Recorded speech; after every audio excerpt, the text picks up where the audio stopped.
तैयार रहिए, स्टार्ट। जलवायु परिवर्तन के बढ़ते खतरों को लेकर दुनिया भर में लगातार चिंता जताई जाती रही है। इस संकट को लेकर बड़े देश शिखर सम्मेलन करते हैं, विभिन्न तरह की संधियां भी होती हैं, लेकिन जमीनी स्तर पर इन उपायों के ठोस नतीजे नजर नहीं आते। जो तस्वीर सामने आ रही है उससे यह साफ है कि इन खतरों से निपटने के लिए पूरी दुनिया में सामूहिक अभियान तेजी से शुरू करने की जरूरत है। सीधे तौर पर कहा जा सकता है कि ऐसे प्रयासों को तत्परता से गति मिले तब जाकर ही मानव जाति का भला होगा। पैरा। तमाम तरह की चिंताओं के बीच तमिलनाडु के अन्ना विश्वविद्यालय के जलवायु परिवर्तन और आपदा प्रबंधन केंद्र की ताजा रिपोर्ट में अनुमान लगाया गया है कि समय पर कदम नहीं उठाए गए तो वर्ष 2050 तक राज्य के घने जंगल शुष्क रेगिस्तानी जंगलों में तब्दील हो जाएंगे।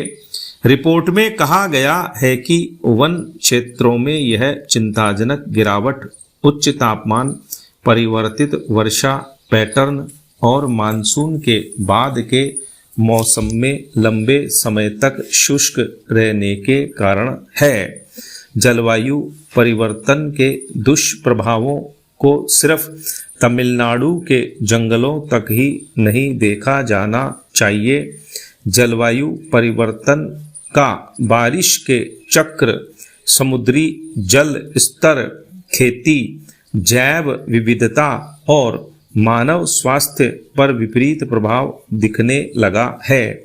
मौसम वैज्ञानिकों का मानना है कि जलवायु परिवर्तन के प्रभाव से मौसम बदलाव की चरम स्थितियों से जूझना पड़ सकता है।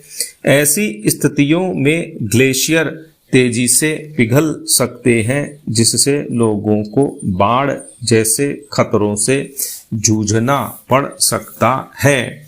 वनों के लिहाज से देखा जाए तो लगातार उच्च तापमान बने रहने से पेड़ों की रहवास उपयुक्तता, हैबिटेट सूटेबिलिटी में बदलाव आ रहा है। इससे घने जंगलों के भी भविष्य में रेगिस्तान में बदलने का खतरा बना हुआ है। देखा जाए तो शहरीकरण, औद्योगिकीकरण, वनोन्मूलन और रासायनिक कीटनाशकों एवं उर्वरकों के अंधाधुंध प्रयोगों ने जलवायु परिवर्तन के खतरों को बढ़ाया है।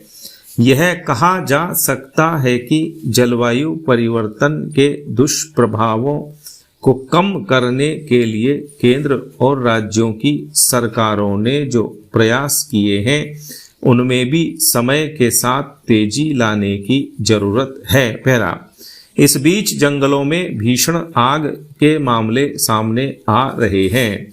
ग्लोबल वार्मिंग के कारण ही दुनिया में जगह जगह जंगल धधक रहे हैं। जहरीली गैसों से ओजोन परत को भारी नुकसान हो रहा है और प्राकृतिक जल संसाधन सूखते जा रहे हैं। जलवायु परिवर्तन के मानव जनित खतरों पर ठोस नीति बनाकर ही काफी हद तक अंकुश लगाया जा सकता है। स्टॉप।